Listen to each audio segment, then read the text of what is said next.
Hey, everybody, welcome back to the podcast. You're listening to the longest running superhero role playing game on Earth. I'm your host, the Game Master, and in this one, I'm going to go off script. Um, the way we've been doing the game is we've been getting together on Sunday afternoons and we play for a couple of hours from around 1 to 3, kind of varies. And then whatever we do in that block of time becomes a video that you guys hear on a Tuesday. And then after we're done playing that game, we take a little break. And when we come back, we play for another few hours.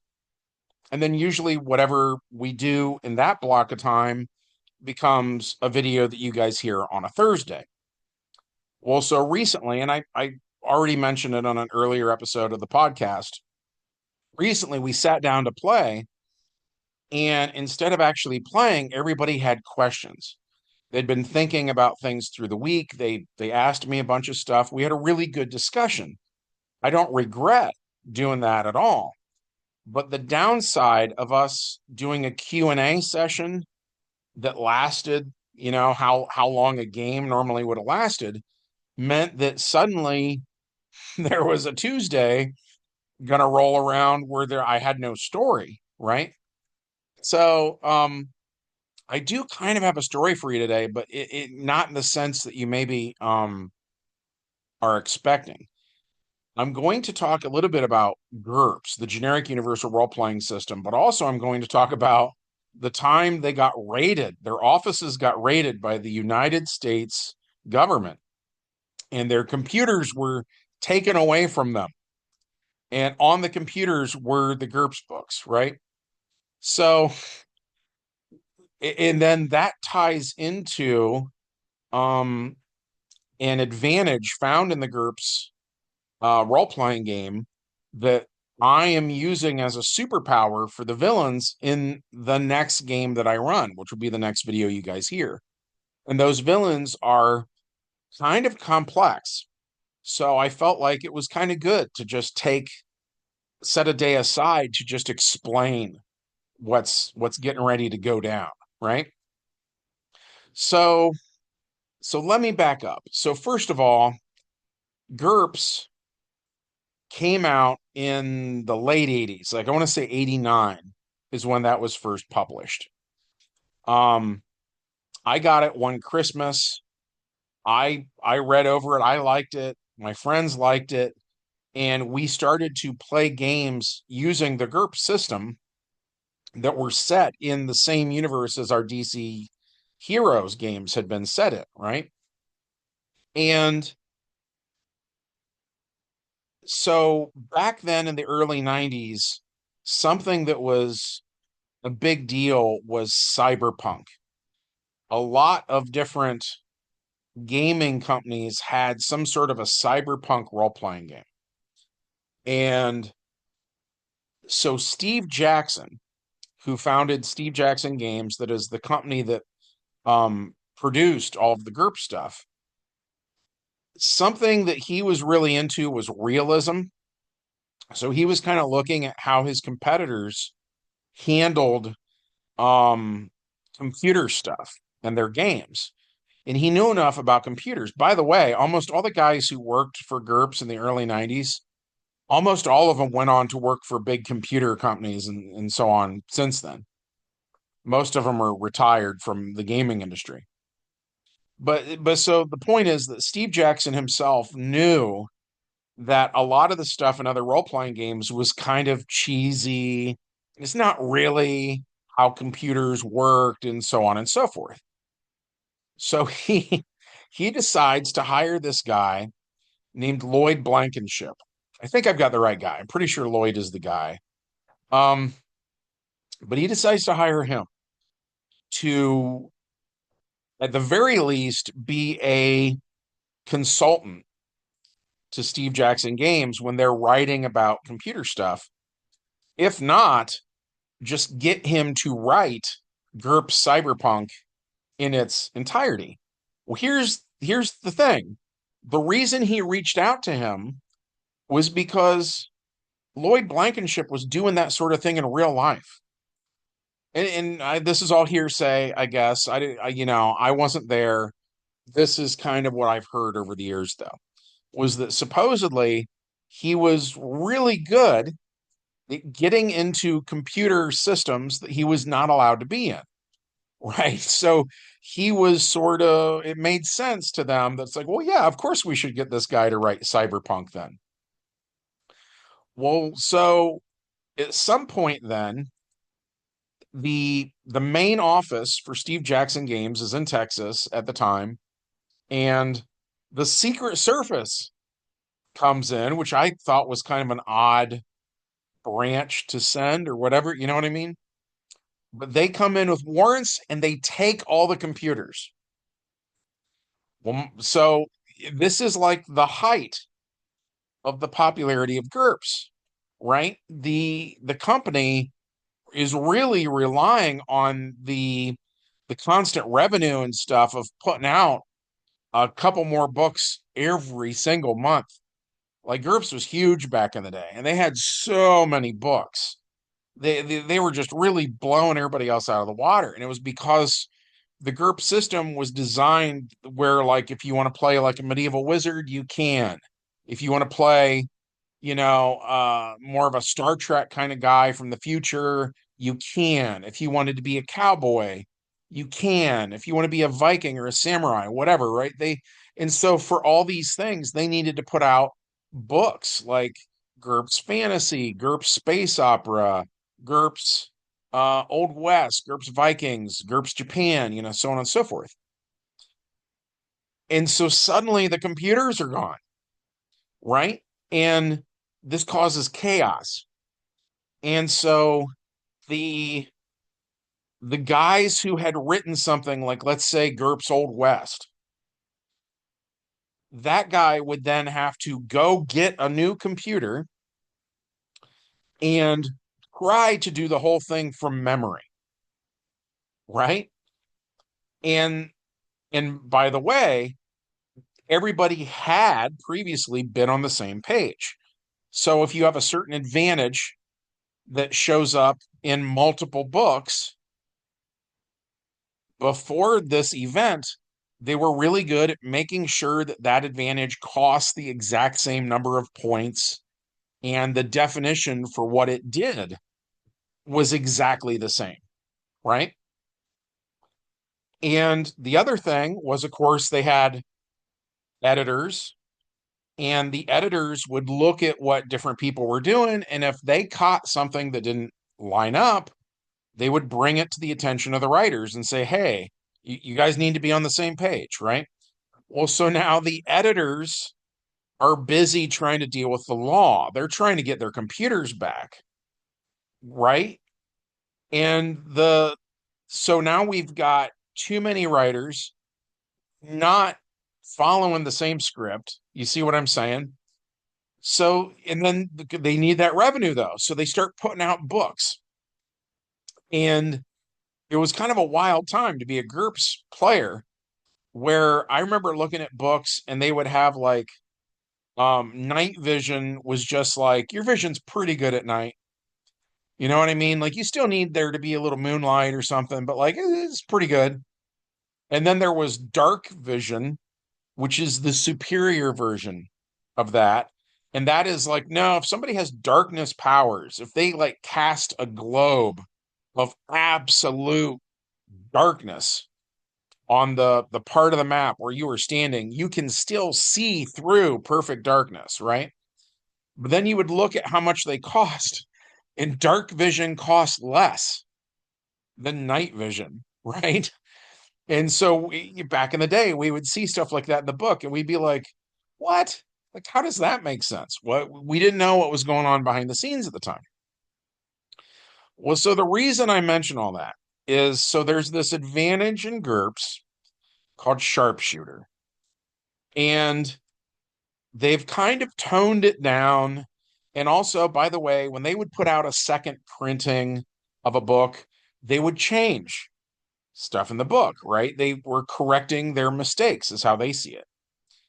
And they put a lot of work into it after this period had ended of getting everybody on the same page. And if you go online and you get PDFs and stuff like that, a lot of that stuff is kind of the stuff that got fixed.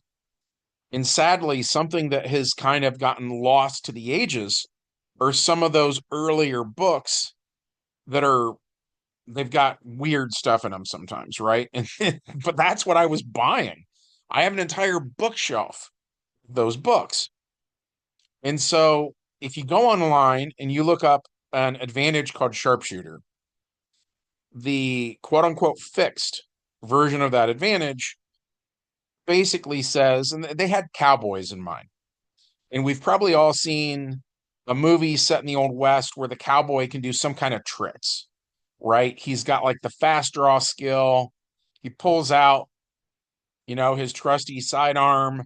Somebody like does something like they'll flip a quarter up in the air, and he will get it like a bullseye every time, right? And so the later version of the sharpshooter skill, if I remember correctly, basically reads as if you have this advantage on your character sheet, it gives you a bonus to hit, right? Um, you still would have to roll pretty good, even with the bonus factored. It's like a +6 to hit or something. I don't know. Kind of doesn't matter, but you get the gist. The gist is what matters. Okay, so there's that version. The other version of sharpshooter, though, that they put out in one of the other books, and I couldn't tell you now if it's uh Callahan's Cross Time Saloon or GURPS Old West or what it was. I have no idea now where I found it. But at any rate, one of the books, they list sharpshooter, and interestingly enough, it costs the same number of points, but they had a very different definition for it. And it went like this. Um, you don't roll to hit. You just say that you hit. Right? Uh and so I had a friend named Josh Boggs. He was playing a character that was a mercenary named Poe, who I would maybe compare to like a Deadpool or something like that, but kind of like more goth in a way, black hair and all black outfit, blah, blah, blah, blah, blah. Because it was the 90s and there were a lot of characters like the Crow and stuff like you get the idea. The point being, Poe had sharpshooter listed and as a result, never had to roll dice to hit. Well, there's a downside to that. If you never roll dice, you can never roll a critical success, which if you roll a critical success in GURPS, there's a table you roll on, and sometimes you might do twice as much damage as you normally do. Sometimes you might do 3 times as much damage as you normally do. It just depends, right? So you were losing that advantage of it, the extra damage and stuff like that. But what you were gaining was every single time you hit the target, right? And so for these ridiculous characters in fiction where they do stuff like they can shoot the wings off of a fly, that's what this was for, was this sort of like ridiculous level of precision, right? Okay, so and the other thing is they specified, because again, they're really thinking of cowboys when they made it. They say you can only use it for pistols. And I was like, all right, that's fine. And with the GURPS system, they tell you if there's something you don't like about GURPS, change it. They also, like in GURPS Supers, which I believe was also written by Lloyd Blankenship, he basically says, look, like there's no way I'm going to be able to list every single superpower ever. So feel free to find one that's close to what you want and change it into what you want, right? So for instance, in GURPS, they've got body of metal, body of air, body of water, stuff like that, right?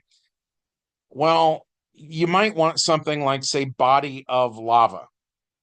And maybe they don't have that, but if they have body of fire and body of earth, you can sort of merge them together and you can make your own advantage that would be called body of lava. And they give you examples in the book of like, here's what we did. Here's an example of how you could take this and make something new out of it, right?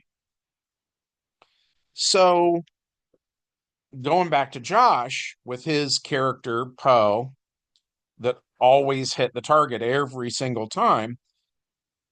Josh played that character like a lot for years, and that was like the go-to ability of the character. So everybody in our gaming group was very, very, very familiar with that version of Sharpshooter, right?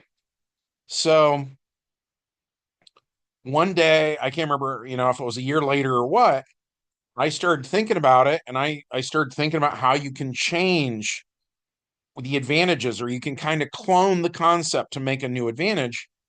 And I never came up with a new name for it, even though it didn't really make sense. I kept using the word sharpshooter because at the end of the day, I'm the only one that ever sees the character sheet for an NPC, right? But I made an evil ninja character, and on his character sheet, I would list like sharpshooter, and then in parentheses after it, instead of writing pistols, I would write like swords. You know what I mean? And so now you got a guy who he still always hits whatever he's aiming for, but it's a totally different attack, right? I think that makes sense. If it doesn't make sense, ask me in the comments section and I'll try to do a better job of explaining. But so we did that. And then I would come up with other guys, and I would do a guy that was maybe a ripoff of like a Green Arrow or Hawkeye. And for him, it would be a bow and arrow kind of thing, and so on and so forth. So so now at this point, we've been doing this for decades. And I don't have very many characters that do that, but I have maybe, I don't know, maybe like half a dozen villains where I've done this and I've come up with whatever it is that they do, they are the best at it, right? And so one day I'm sitting around and I get the idea. I was like, wait a minute, what if you made a character in GURPS and you make them like peak human, right? So if the attributes go up to about a 20, you just assume every attribute is at level 20. But then what if you went through the entire game and every single thing that that guy could do, you attach that sharpshooter idea to it? So just to give you one example, in GURPS, anytime you get attacked, you get to roll dice to dodge that attack. So I'm like, well, hold on. What if we gave him, and I know this like makes no sense in terms of like grammar or whatever, but it's just getting the basic concept across. I was like, what if under advantages, you just list like sharpshooter dodge? And so he gets attacked and he just says, yeah, I sidestep that. He just gets out of the way. Well, to me, this guy just became a very interesting character. And it's not impossible to hit him. For instance, if the attacker rolls a critical success, according to the GURPS rules, the defender is not allowed to get a dodge on that turn. So if you're fighting these guys and they're like Jackie Chan, or they're like Snake Eyes from G.I. Joe or whatever, they're getting out of the way of your attacks until you roll a critical success, and then you're hitting this guy. And especially if you're using an energy blast or some superhuman thing, they've only got 20 hit points. It's not impossible to take them out, right? But they were a huge hassle till you get to that point. And then there's other things. If you do something that is a area of effect, which would be like a grenade, especially if it's a big one and it takes up some huge amount of area, there's no way the guy can dodge that at that point. You know what I mean? So, and I don't want to list too many things because of my players listening to the podcast and just taking notes on how they beat the villains in the next game. But you get the gist now, right?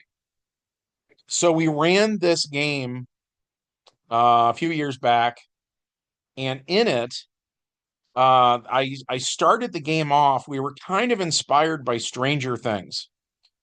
And I don't know which season of Stranger Things it was, but there were scenes where the main girl, what's her face, 11, she was in some kind of a government facility and they were containing her, and then eventually she gets loose. And so I came up with the idea where everybody rolled up a new superhero in the GURP system, and they were all in this government facility. That's like how they begin the game. So the first adventure is about, like, how do these guys get loose? But I put two characters in there with them. And the guy, they named him Mr. Perfect. And then there was a girl, and I can't remember if they called her Miss Perfect or Little Miss Perfect, something like that, where it was one of the other female characters named him and they was being kind of catty and condescending and stuff like that when they came up with the name. At any rate, though, so there was a male and a female, and we even said they were genetically engineered. And I told everybody that the backstory is that there's this thing in real life called Operation Paperclip. And the idea is that at the end of the Second World War, we, the Allied forces are in Germany. They're finding these scientists working on a variety of things. And so they have to decide, what do we do with these guys? Do we, grease them here and now? Do we take them home and force them to do something for us? Right. And so, for instance, some of those guys had worked on missiles, early missile technology. Well, so thanks to Operation Paperclip, they end up as part of NASA working on propulsion systems for the rockets that would take us to the moon 25 years later. You know what I mean? So we have often mentioned that in the game, that the idea that some of these scientists in our game world are jerks, obviously, right? That they're part of the bad guy team back in the big one. They still kind of inwardly are into some pretty bad stuff. They still have some evil philosophies, right? But we kind of assumed, like, well, they're kind of under armed guard and stuff, and like, how much can they do when people are keeping a close eye on them? But so then every once in a while we say some of these projects they're working on is, over the years, they're kind of not being kept on as short of a leash as they were before, right? And then some of it is generational, where maybe they have kids and the kids are maybe carrying on that work, and the people that are supposed to be keeping an eye on all this stuff are sort of getting more and more slack and too comfortable with the situation, right? And so these science projects behind the scenes are kind of getting worse and worse and worse. And so I was trying to hint to my players that that was the case with Little Miss Perfect, who is featured here, by the way, in the channel art, and her male counterpart, Mr. Perfect, that they were, they they were a result of some bad philosophy. They were the what do you call them? The Übermensch or whatever. The idea that um, the scientists were trying to create these perfect beings who succeed at everything that they do, and so on and so forth. And so, even though the first two we meet are kind of the prototypes, right? That, like if they had like numerical designations or whatever, the male might be like M1 or M0, something like that. The female would be like F0 or F1, you know? And I was trying to set up this thing that was kind of horrifying. That, like, look, these guys are a problem. And there are people in the government who have the recipe to make more, right? And I think in that adventure there was a lot going on. The the party at the time was so focused on just escaping from that facility. I think it's a little bit like the thing with a magician, where when he's doing something with his left hand, he does something bigger, some kind of a flourish or whatever with his right hand. And everybody is so focused on the right hand, they forget what the left hand is doing at all. And so in that adventure, what the bad guys were kind of doing in the moment was very much the magician's right hand. It was the bigger thing that all the players were focused on.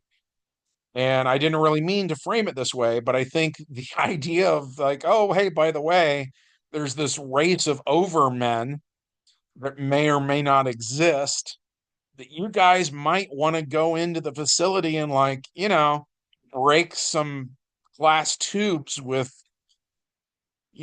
genetically engineered biomatter inside of them. This would be the time to sabotage it. They completely overlooked all of that.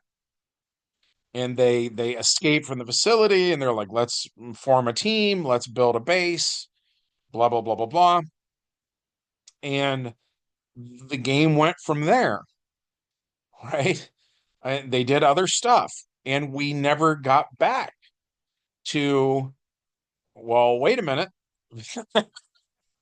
there's there's some problems over here that have not been dealt with.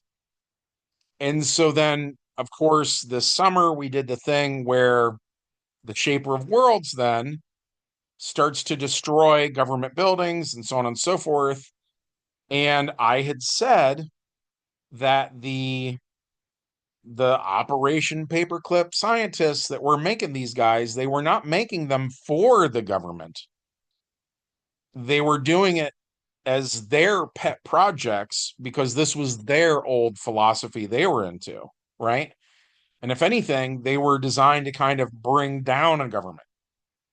So the the facility that was holding these guys was destroyed by the Shaper of Worlds. And now they're just out there somewhere, right? And these guys are terrifying because when we saw Mr. Perfect, for instance, people would shoot at him and he would just lean to one side or the other. He would just effortlessly get out of the way. And he could go up and take their gun away from him super easy, right? Like everything he did was super easy. He could only do things that a human being could do. He couldn't fly, he couldn't teleport, none of that. But if a human being has the ability to disarm an opponent, no matter what the penalty is to your role that you would normally have, Mr. Perfect can just go do it without breaking a sweat. And the other thing that was kind of terrifying with Mr. Perfect is if someone comes at him with a gun, he can fast talk them into like taking care of themselves. He could literally talk anybody into anything.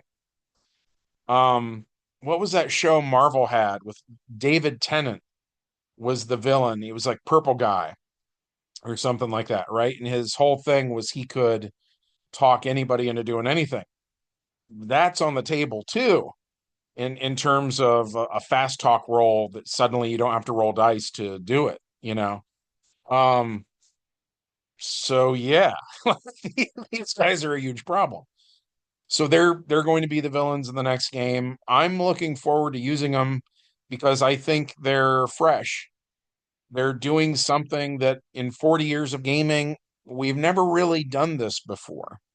We saw Mr. Perfect do it, but the fact that he was on the hero's side, because they kind of, in my mind, they broke him out of his thing he was in before his makers had really perfected the process. They hadn't like brainwashed him or anything like that yet. They were really focused more on the physical aspect of this guy that can just automatically dodge all attacks. And, that's kind of his quote unquote mutant power, or whatever you want to call it.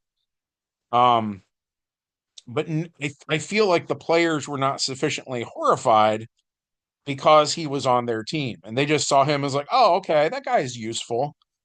And he's like, yeah, he's the Batman of the team because he is like good at doing everything, but he's still kind of peak human. Oh, whatever. And they just kind of ignored it. So, Yeah, in the next game session, them ignoring the problem, years ago is going to come back and bite them in the butt. But yeah, that was it. I just thought I would explain it. I thought it was kind of a lot to explain. Um, Hopefully this was interesting to you guys. If so, and if you're willing to, we would love it if you supported the channel by smashing like, um, making sure you're still subscribed because YouTube loves to unsubscribe you and never tell you. Um, and then leave us a comment. Have you ever played the GURPS system? Did you use Sharpshooter?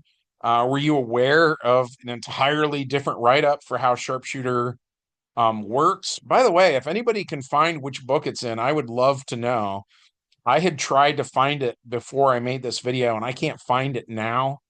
And a bunch of my GURPS books are hard to get to at the moment because my wife kind of started a business making dice bags, and all of her stuff is in front of those bookshelves. So I didn't even try to open up anything. But if anybody knows where that version is found, I'd be into that. If anybody plays GURPS and they have other observations from that era of GURPS where things didn't quite line up, I'd be into that too.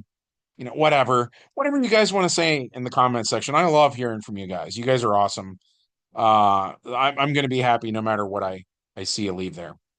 But yeah, from all of us here at the longest running superhero role playing game on earth, we hope you have a good one, and we'll see you next time.